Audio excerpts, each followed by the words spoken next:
Welcome to a Culture Course production where we help you attract the top talent and create a company culture where your team can thrive. In this week's episode, we're going to define what is company culture. Really, what is it? It's a buzzword that's being talked about a lot.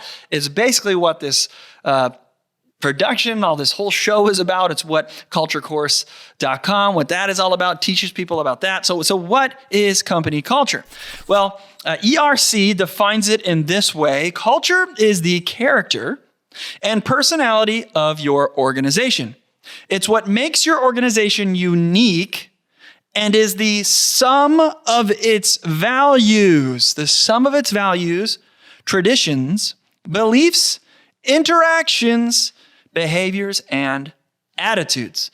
Culture is the character and personality of your organization. It is what makes your organization unique and the sum of its values, traditions, beliefs, interactions, behaviors, and attitudes. I love the beginning part where it says that culture is the character and personality of your organization. I think that kind of sums it up really well. A lot of people think like, okay, well, to have a good company culture, I've got to have like sweet beanbags and like really neat, office environment and great looking whatever. CultureIQ.com says your company culture doesn't come from the monthly massages or kombucha on tap.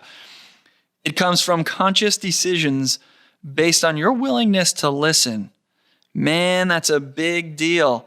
If the character and personality of your organization does not have a leader that listens, then the values, the traditions, beliefs, and interactions probably aren't going to be quality. That's a big, big deal. So why is company culture important? Well, according to a deep dive study done by Harvard, a strong company culture creates over 756% more revenue. 756% more revenue. Listen, they just did a study that said, here's a whole bunch of companies, hundreds of thousands of companies within the United States. Here's ones that do really, really well with focusing on culture. They know what culture means. They focus on it. It is a huge part of what they do. Here's some companies that are just working on profit and business and all the other traditional things that don't necessarily have culture as something that's important. The ones that focused on culture, 756% more revenue. It's a big, big deal. This week's episode, again, is brought to you by Culture Course, culturecourse.com.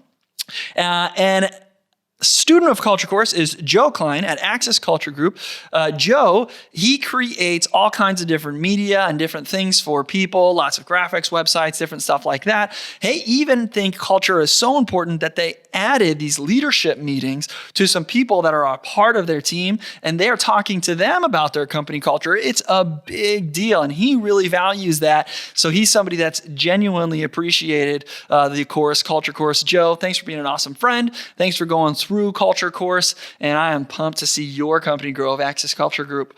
And I know that it's growing because you guys care about culture too. So kudos to you. Congratulations. For those of you who want to learn more about company culture or how to have a company culture where your team can thrive, it's an online course. Learn as you go, step-by-step stuff, copy and paste guides, the things that I have been doing with my company for over a decade.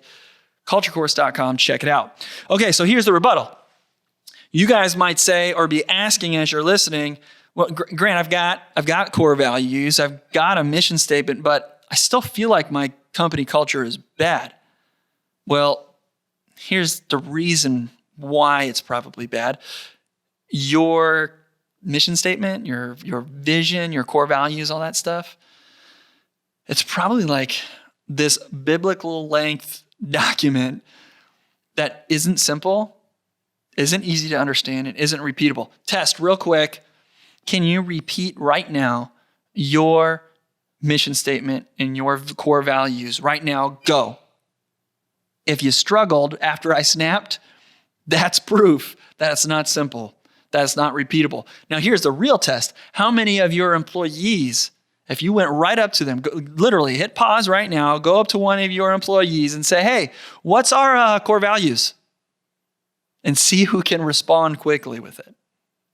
You might have gone up to a cabin with a bunch of the executive team, created all these mission statement, core values, all that stuff. But if it's this long thing that nobody really understands, it's not simple, and more importantly, it's not repeatable, it's not going to work. It's got to be simple, and it's got to be repeatable. The reason why it has to be repeatable is you might have a mission statement, you might have core values, you might have these things, but if you're not repeating it over and over again, if all you've done is put it on a document, or maybe you've put it on a really creative looking wall art thing, and that's all you've done, but you have not done the work to connect your purpose, connect your core values to everything that's being done within the company, if you don't repeat it over and over again as you're creating the goals for your team, if you don't repeat it over and over again as you're affirming your team, telling them when they're doing it right, or keeping them accountable, telling them when they're doing it wrong, if you're not repeating your company mission because it's not simple and it's not repeatable and they're not hearing it over and over and over again, that's going to be a problem. That's going to be a huge, huge problem. Listen, again, another HR company did a nationwide study and estimated that 80 to 100 billion with a B, 80 to 100 billion dollars a year are spent by companies in the US on indirect costs that stem from a result of employees not enjoying their office culture. You guys, if you have a terrible office culture, the reason why a terrible office culture prevents you from profiting is because you're not going to get the most out of your team. They're not going to come to work excited to work. They don't have a purpose that they can align with, that they can just pursue on an everyday basis. They're not making an impact on the world. They don't necessarily enjoy the environment and the people or even the boss that they work with. All of that stuff is part of the company culture, the interactions, the attitudes, the day-to-day. That's all part of this.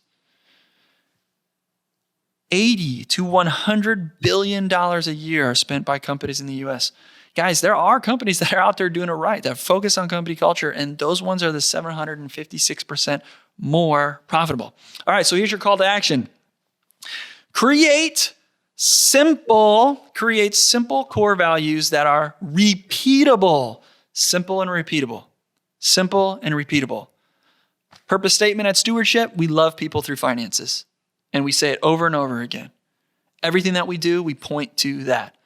Even the admin staff that's doing stuff behind the scenes, when you do this, it helps the sales staff do X, which allows us to love more people through finances.